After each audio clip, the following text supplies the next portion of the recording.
Hello students, in the previous video we have discussed the theory part of friction. In this video I am going to deal with certain typical problems or typical MCQs which are related with friction. Here are those typical questions. Now question number 1. On the ladder, resting on the ground and leaning against a smooth vertical wall, the force of friction will be, and the four options are given. Now here, in order to answer this question, you should be familiar with this ladder friction. Now you know the ladder is usually kept in inclined position like this. Suppose this is a vertical wall and it is a horizontal floor. Ladder is usually placed in inclined position like this. So it rests on a horizontal floor and leans against a vertical wall. Now because of the self weight of the ladder, let it be the self weight which is acting in downward direction. There may be some persons who are ascending or descending this ladder. So the weights of these persons who are standing or moving along the ladder. Now because of these weights, the tendency of this top end is to slide down the vertical wall. So as it tends to slide down, the frictional force will be acting upwards. So if it is the point A, frictional force will be acting in upward direction. The normal reaction, as there is a contact between the ladder and the wall, and we know that at every contact surface, two forces are there. One is the frictional force and another is the normal reaction. Normal reaction will be acting like this. This is RA. So RA and FA. Now as this top end tends to slide down, the bottom end tends to move away from the vertical wall. So as it tends to move away, the frictional force will be acting towards the wall. So this is, if it is the point B, it will be FB. FB is acting towards the wall. And the normal reaction as usual will be acting in upward direction. So these are the forces acting on the ladder. But what they are saying that, and it is leaning against a smooth vertical wall. Smooth. So this word is important. Wherever this word is given, it simply means that the wall is smooth, means the frictional force do not exist. So frictional force will be zero. And that is why if I go through the options, the four options are like this: downwards at upper end, so it is wrong. Now the frictional force acts in downward direction, so as the smooth wall is there, means it is not correct. Upwards, not correct. Perpendicular to the wall at upper end, not correct. And zero at its upper end is the correct option. So correct option for this question is 0. So means the frictional force at the top end will be 0 because the wall is given as smooth. MCQ number 2. In figure, coefficient of friction between M2 and horizontal surface is mu. So this is M2, the figure is given. M2 and horizontal surface, coefficient of friction is mu. Minimum value of M, so minimum value of this block is to be obtained, which is kept on the top of M2, so that the system has zero acceleration ease. Now if you see the arrangement, there are two blocks.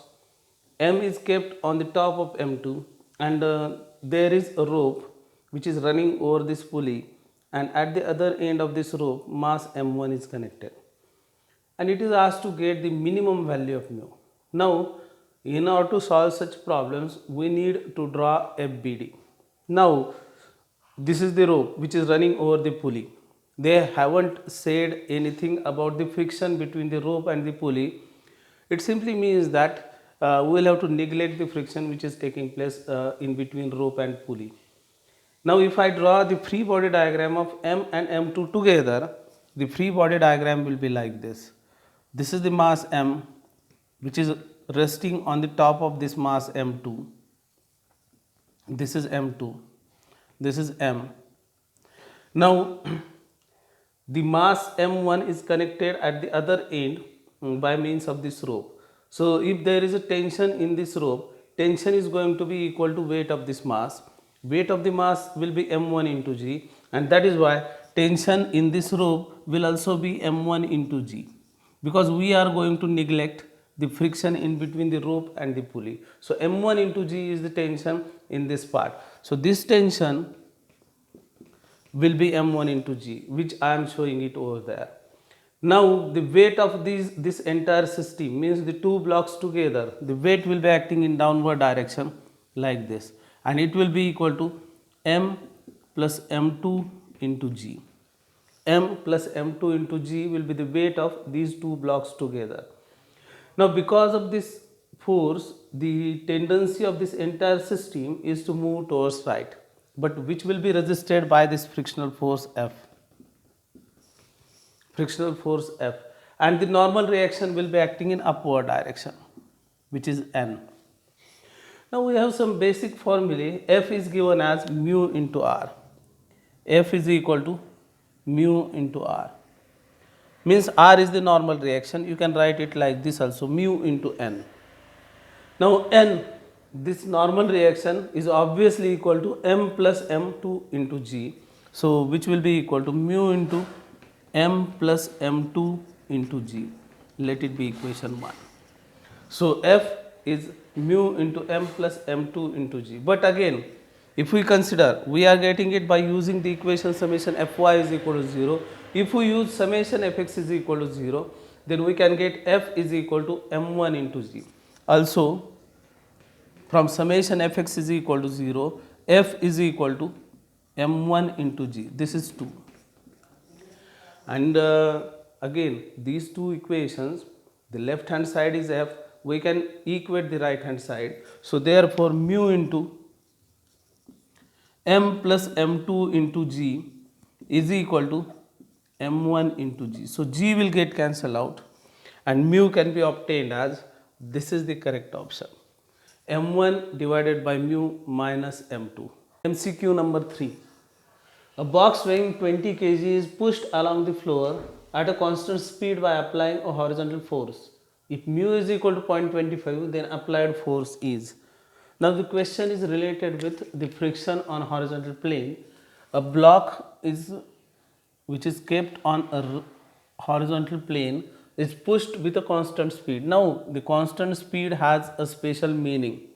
As the block is moving with a constant speed on this horizontal surface, it means that there is no resultant force. Resultant force has been 0. So it is pushed, let it be pushed by means of this force F. So, or P, let it be force P. In order to distinguish between the frictional force and applied force, I am considering that the applied force is P. So it is the pushing force. And because of this pushing force, the block moves with a constant speed. It means that the forces are getting balanced. If we draw the free body diagram, we can see these forces. The weight will be acting in downward direction, which is mg. The normal reaction will be equal to N is equal to mg, and the frictional force will be directed in opposite direction because the tendency of the this block is to move towards right, and that is why this is the frictional force.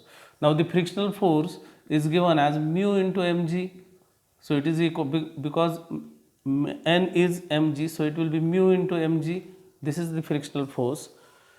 Now as the block is moving with constant speed, it means that the forces are getting balanced, and that is why therefore P is equal to mu into mg, and mu is given as 0.25, mg, m is 20, and g I am taking it as 10 approx, because its actual value is 9.81 and I am considering it as 10. So 20 into 10 is 200 into 0.25, it becomes 50 Newton. So correct option is option C. Now question number 4. A block B is pushed momentarily along a horizontal surface with an initial velocity v. If mu is coefficient of sliding friction between B and surface, block B will come to rest after a time, and the time is asked. I am considering the figure. Now in the previous case, the block was moving with a constant speed. Here the block is not moving with a constant speed, but it comes to rest after covering certain distance. So let it be the initial position, it is the final position. Now they are saying that it is pushed momentarily along a horizontal surface with an initial velocity v. So v is the initial velocity. If mu is the coefficient of friction, sliding friction between B and the surface. So this is the block B, and you are asked to get the time taken by it to cover this distance. Say this distance is x. So it is the initial position, that is the final position. So it is coming to rest in the final position. Now the question is why it comes to rest. It simply means that it is suffering certain deceleration, and that deceleration will be because of this force, that is the frictional force.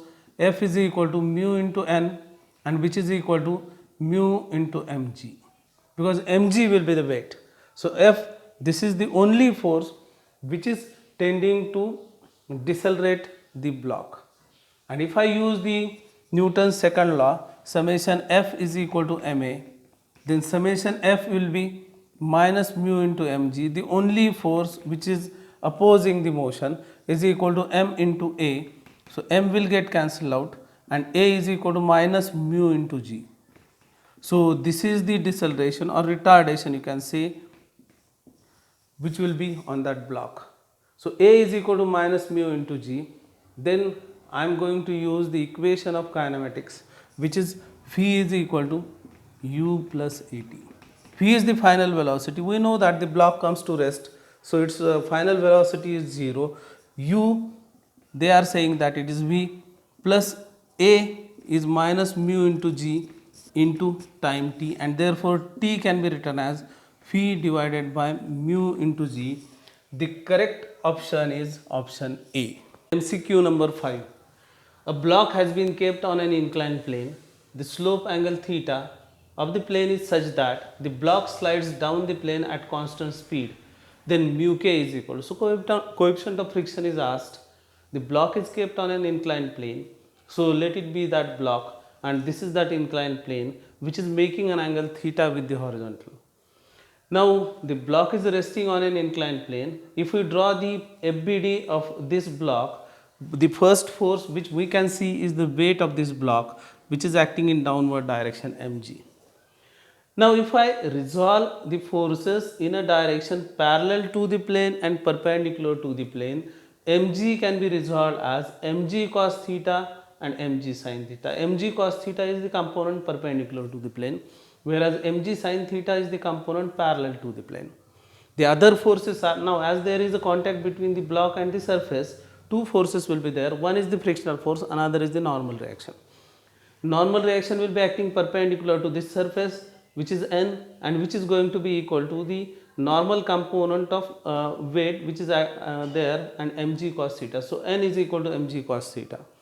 F will be acting in opposite direction as that of the direction of motion of this block, which is the upward direction. So if I use the equation, first F is equal to mu into n, so which is equal to mu into n is mg cos theta. Let it be 1. Now again, if we observe the given statement, we can see that a block has been kept on an inclined plane. The slope angle theta of the plane is such that the block slides down the plane at constant speed. It is important. So block is sliding down the inclined plane at constant speed, means there is no acceleration.